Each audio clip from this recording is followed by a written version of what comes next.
Toda mi vida estuvo muy relacionado con el teatro. Desde que era un niño,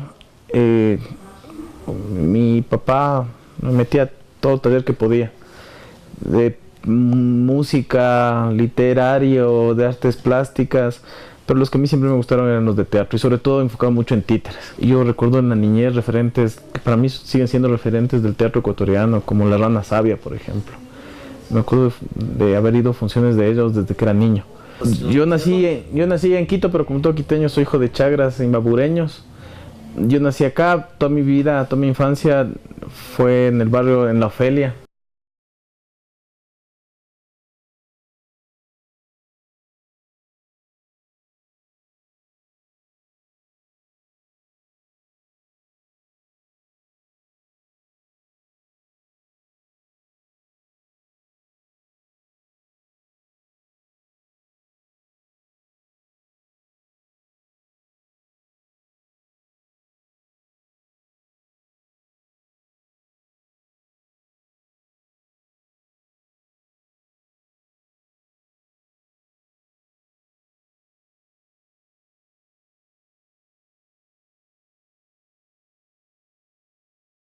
Jardín y escuela en escuela bien tradicional, Borja 3, y el colegio también en San Gabriel.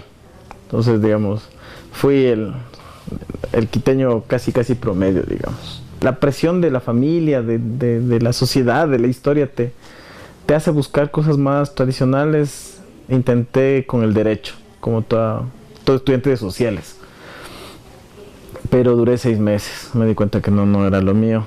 Después intenté antropología, algunas cositas hasta que finalmente ya me di cuenta que no podía resistirme a lo que en verdad quería hacer. Entonces dejé la universidad en el 93 y me uní a un grupo de teatro. Entonces este año yo ya cumplo 20 años ininterrumpidos de hacer teatro en la vida. Y por necesidades ya personales, de la necesidad de reflexionar, de teorizar sobre las artes, bueno, ahí fue cuando decidí entrar a la Católica a estudiar comunicación, pero porque era la única carrera en el país que yo encontré que estaba atada a literatura, como estudio y reflexión de la literatura. Entonces estudié comunicación con especialización en literatura.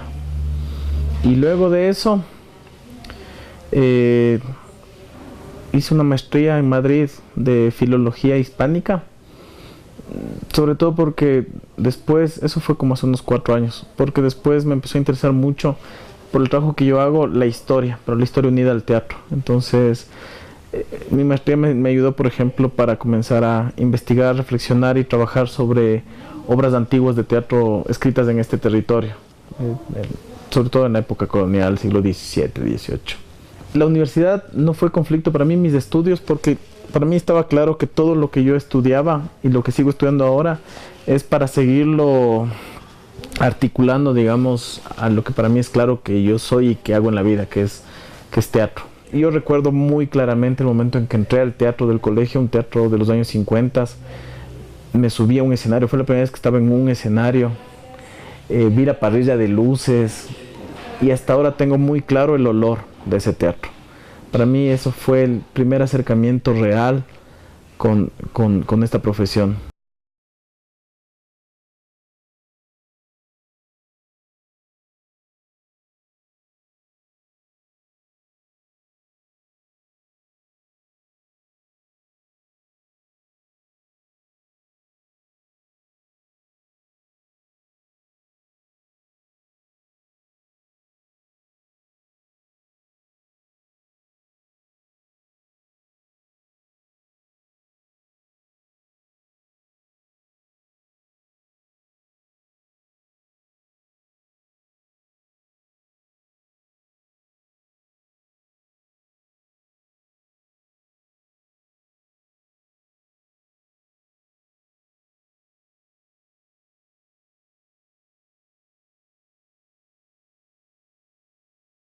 Entonces yo trabajé con el grupo La Espada de Madera 8 años. Por eso me presento muchas veces más bien como actor de teatro, porque también he incursionado en otras formas de actuación, en la televisión, cine, pero lo que a mí siempre me ha gustado más desde el teatro es esa relación directa con el público. Conocí a otro maestro, que para mí es un maestro, un titiritero argentino, el titiritero de Banfield, Sergio Mercurio. Entonces con él formamos un grupo también, ahí aprendí en cambio otra cosa muy interesante que era el mundo de los títeres, pero el títere ya en una rigurosidad y en un trabajo mucho más interesante. Ahora yo trabajo un teatro muy atado a reflexiones de identidad, a reflexiones históricas, a rituales propios de aquí, del territorio.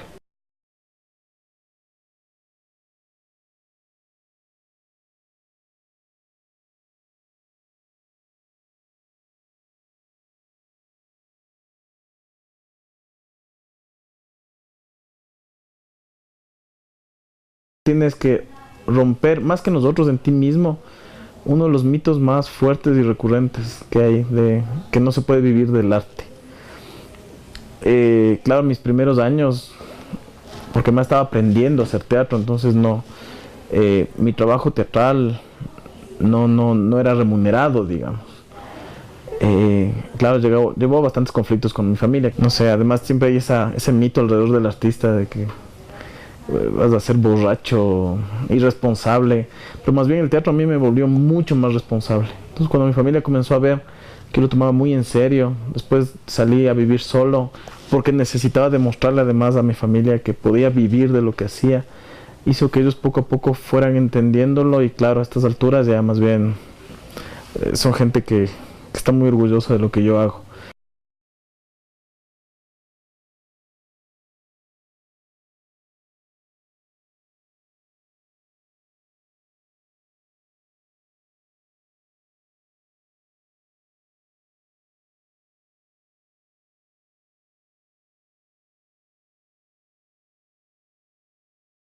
Los primeros recuerdos que yo tengo son organizando a mis primos o en mi barrio armando pequeños teatrinos, cobrándoles un sucre a los vecinos para que ingresen a nuestras presentaciones teatrales, donde hacíamos funciones de títeres con recortes de revistas pegados en palitos de helado. El actor es una especie de, el actor, la actriz, somos una especie de exhibicionistas del alma.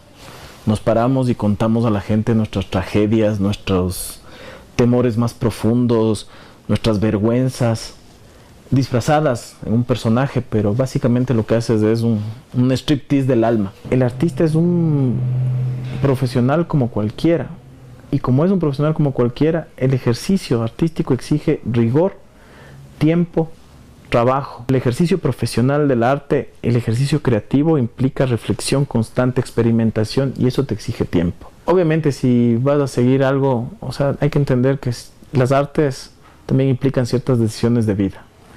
Si tu idea de éxito es un carro grande, una casa con piscina, pues tal vez el arte no sea tu camino.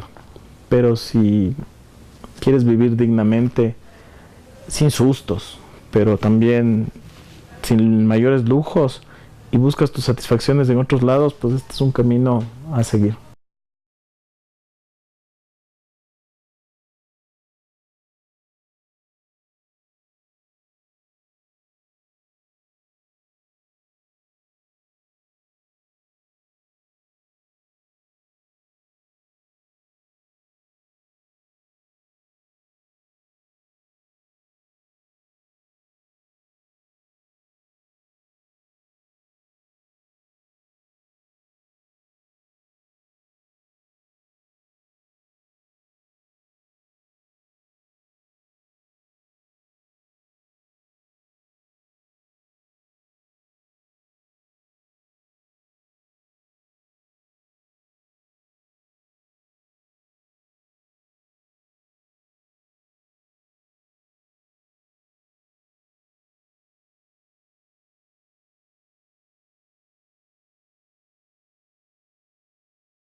Fue la primera obra de teatro que yo hice en el colegio, que fue Jesucristo Superestrella.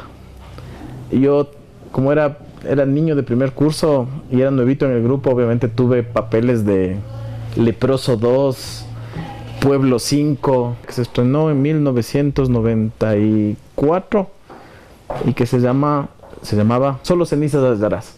De ahí otra obra que para mí es muy valiosa fue la obra que yo hice con Sergio Mercurio.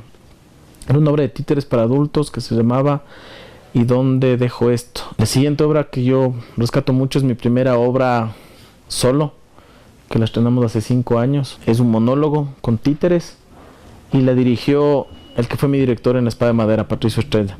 Se llama El Danzante.